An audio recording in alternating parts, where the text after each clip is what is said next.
আসসালামু আলাইকুম, welcome to fleet ওয়াল। আশা করি সবাই ভালো আছেন। বেশ কিছুদিন আগে থেকে আমরা রাজহাঁসের বাচ্চা খুঁজতেছিলাম। এর আগেও কিছু বাচ্চা নিয়ে আসছিলাম, ওইগুলো সেল করে দেওয়ার পর আমরা ওই রকম খুঁজে পাচ্ছিলাম না। নর্মাল কালারগুলো অনেক পাচ্ছিলাম, তবে সাদা বাচ্চা একদমই পাওয়া যাচ্ছিল না। মাশাল্লাহ অনেকক্ষণ ওয়েট করার পর আমরা অনেকগুলো সাদা বাচ্চা পাইছি। বাচ্চাগুলো দেখতে মাশাল্লাহ অনেক সুন্দর আর হেলদি আছে।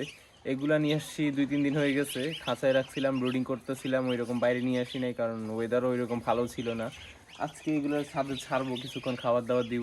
সো এর আগে আমরা যেই চীনা হাঁসের বাচ্চাগুলো নিয়ে আসছিলাম সাদা কালারের, ওইগুলা এখনো 4টা আছে। একটা একটু নর্মাল ব্ল্যাক কালারের ভিতরে আছে আর 3টা হচ্ছে সাদা।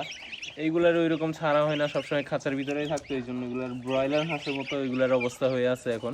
ওই রকম মুভমেন্ট করতে পারতেছে না, চুপচাপ বসে বসে আছে। যে দেখেন ছাদে ছাড়ার পরে ওরা বসে বসে থাকতেছে, কারণ ওরা একটা খাঁচায় থাকতো আর ওইরকম হাঁটাচলা করতো না। ওই জন্য ওদের বিহেভিয়ার একটু ব্রয়লার হাঁসের মতো হয়ে গেছে। এগুলার খাবার চেঞ্জ করতে হবে আর একটু বড় স্পেস দিতে হবে, তাহলে হয়তো এগুলোর অ্যাক্টিভিটি আরও বাড়বে। সো আজকে এগুলোরও ছাড়ছি, বাচ্চাগুলোরও এখন ছাড়ি, চলেন কি অবস্থা দেখা যাক। বাচ্চাগুলো যখন নিয়ে আসছিলাম তখন অনেক ছোট ছিল, গতবার থেকেও ছোট ছিল, তবে আলহামদুলিল্লাহ কয়েকদিনের গ্রোথ একটু ভালোই মাশাআল্লাহ হয়েছে। সবগুলা বাচ্চা ঠিকঠাক মতোই আছে। এখন আস্তে আস্তে ছাড়া শুরু করি এগুলারে। এই যে দেখেন, প্রত্যেকটা বাচ্চা এখনও মোটামুটি সাইজ ওই রকম বড় না। এগুলোর বয়স হয়তো 5-7 দিনের মতো হয়েছে টোটাল। এই যে দেখেন লাফালাফি শুরু করছে ছাড়ার সাথে সাথে। এই যে এই যে এগুলো দেখা চীনা হাঁসের বাচ্চাগুলো লাফানো শুরু করছে। মাশাআল্লাহ এখানে অনেকগুলা বাচ্চা আছে। এইখানে টোটাল এখন 11 পিসের মতো আছে। 12 পিস নিয়ে আসছিলাম, এর ভিতর দুর্ভাগ্যবশত আমাদের একটা বাচ্চা মারা গেছে। ওইটা যেদিন নিয়ে আসছিলাম পরের দিন সকালে খাঁচায় এসে দেখি মারা গেছে। এমনিতে হাঁসের বাচ্চা আমার সেটআপে কখনোই মারা যায় না, এই প্রথম একটা বাচ্চা মারা গেছে।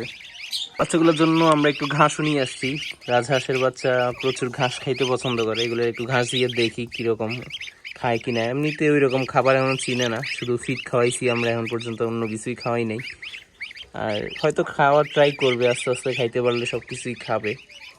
এই বাচ্চাগুলা মোটামুটি এখন হেলথ দেখেন মাশাল্লাহ খুব সুন্দরই আছে। যেহেতু নেটের ভিতর রাখি আমরা, এগুলার পিঠও একদম শুকনাই আছে। এটা ছাড়ার পর ওই রকম আগের বাচ্চাগুলোর মতোই ওদের অ্যাক্টিভিটি মাশাআল্লাহ অনেক ভালো, সুস্থ হয়েছে। দেখেন ডাকার সাথে সাথে চলে আসতেছে এগুলো সবগুলো আমার কাছে। হঠাৎ করে দৌড় দেয়, আবার হঠাৎ করে লুকায় পড়ে, এগুলো প্রচুর ভয় পায় এখনো। সো আমি তো প্ল্যান করতেছি হাঁস রাখার, তবে রাখতে পারতেছি না কারণ এগুলো প্রচুর ময়লা করতেছে। যে 4টা হাঁস রাখছি চীনা হাঁসের বাচ্চা, এগুলো প্রচুর ময়লা করতেছে ছাদের ভিতর। রেগুলার ক্লিন করা লাগে আর স্মেল হয় প্রচুর। হাঁস রাখার জন্য মূলত একটু বড় স্পেস লাগে। এমনিতে দেখতেছেন যে এগুলো প্রচুর বৈশা থাকতেছে চীনা হাঁসের বাচ্চাগুলো, এগুলো একটু ব্রয়লার হাঁসের মতো হয়ে গেছে। যে ওই যে পিকিং স্টার 3 বলে যে ওই রকম হাঁসের বাচ্চাগুলোর মতো হয়ে রয়েছে। প্রচুর খায়, ওয়েটও মোটামুটি এগুলো 700 গ্রামের মতো চলে আসছে। অল্প দিন বয়স হয়েছে, মোটামুটি 25 দিন 1 মাসের মতো বয়স হয়েছে। এগুলা ওয়েট অনেক বেশি বাইরে গেছে, কারণ আমি শুধু ফিডই খাওয়াচ্ছি ওদেরকে, আর কোনো কিছুই দিচ্ছি না। আর খাঁচার ভিতর রাখতেছি তো, ওই জন্য হাঁটতেও পারতেছে না এখন পর্যন্ত। পানিতেও গোসল করাইনি ওদেরকে, ঠান্ডা লাগে যাবে এই জন্য। যেহেতু শীতকাল, রাতের বেলা টেম্পারেচার এখন অলমোস্ট 12-10 এইরকম নেমে যাচ্ছে, শীতের শেষ সময়।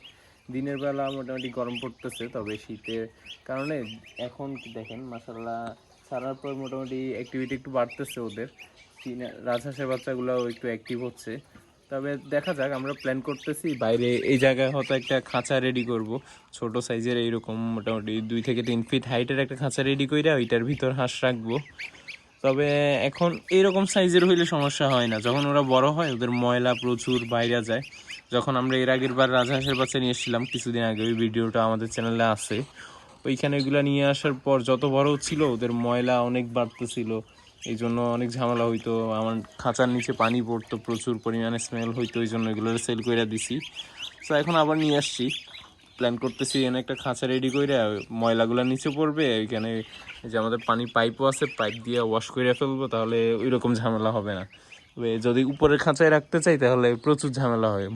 ওইখানে মুরগির আছে, আমাদের গিনিপিগ আছে, ওইগুলার অনেক সমস্যা হবে, হয়তো ওইখান থেকে ভাইরাসও ছড়াইতে পারে ওই জন্য ভিজা ভিজা থাকলে। সো প্ল্যান করতেছি, দেখা যাক আস্তে আস্তে কী করা যায়। আর হয়তো আজকে নাইলে কালকের ভিতরে আমাদের কোয়েল পাখির বাচ্চাও ফুইটা বাইর হইতে পারে। ইনশাল্লাহ ওইগুলো ফুইটা বাইর হইলে আপনাদের আপডেট জানাবো কী অবস্থা, কীরকম বাচ্চা আমরা হ্যাচ করাইতে পারছি। ইনশাল্লাহ ব্রুডিংও শুরু হবে, রুমটারও কিছু পরিবর্তন করতে হবে, বাচ্চাগুলো ব্রুডিং স্পেস রেডি করতে হবে। কিছুদিন অনেক দিন ধরে মোটামুটি পুরো শীতেই আমরা কোয়েল পাখি ব্রুডিং করি নাই। সো অনেক দিন ধরে ব্রুডিং না করার কারণে আমাদের ব্রুডিং সেট আপে জিনিসপত্র অনেক দিকে এলোমেলো হয়ে আছে, সব কিছু গুছিয়ে নিতে হবে। সো ইনশাল্লাহ নেক্সট ভিডিওতে দেখবেন কীরকম হ্যাচ পাই আমরা। আর রাজহাঁসের বাচ্চাগুলো আমরা সেট আপে রাখবো নাকি সেল করে দিব, আপনারা কমেন্ট করে জানাইয়েন।